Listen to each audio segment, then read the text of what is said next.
ঈশ্বরদীতে আন্তর্জাতিক মাতৃভাষা দিবসের বিভিন্ন কর্মসূচি পালন করা হয়েছে। রাত 12টা 1 মিনিটে এবং সকালের প্রথম প্রহরে ঈশ্বরদী কেন্দ্রীয় বাস টার্মিনালস্থ শহীদ মিনারে স্থানীয় প্রশাসন, পুলিশ প্রশাসন এবং বিভিন্ন রাজনৈতিক সংগঠনের পক্ষ থেকে পুষ্পস্তবক অর্পণ করা হয়।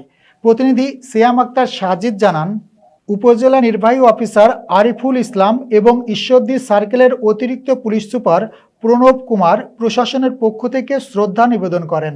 বাংলাদেশ জাতীয়তাবাদী দল বিএনপির বিভিন্ন গ্রুপের পক্ষ থেকে পৃথক র্যালি এবং পুষ্পমাল্য অর্পণের মাধ্যমে দিবসটি পালিত হয়েছে।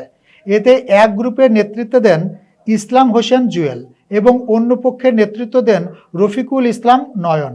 অন্যদিকে উপজেলা পরিষদ মিলনায়তনে উপজেলা প্রশাসনের আয়োজনে ভাষা শহীদদের স্মরণে আলোচনা সভা ও শিক্ষার্থীদের মাঝে পুরস্কার বিতরণী অনুষ্ঠিত হয়।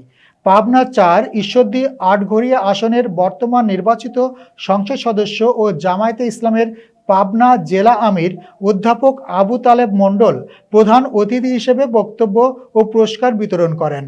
উপজেলা নির্বাহী অফিসার আরিফুল ইসলামের সভাপতিত্বে ঈশ্বরদী সার্কেলের অতিরিক্ত পুলিশ সুপার প্রণব কুমার, সহকারী কমিশনার ভূমি আসাদুজ্জামান সরকার, ঈশ্বরদী থানার ভারপ্রাপ্ত কর্মকর্তা মমিনুজ্জামান সহ বিভিন্ন সরকারি দপ্তরের কর্মকর্তাবৃন্দ উপস্থিত ছিলেন।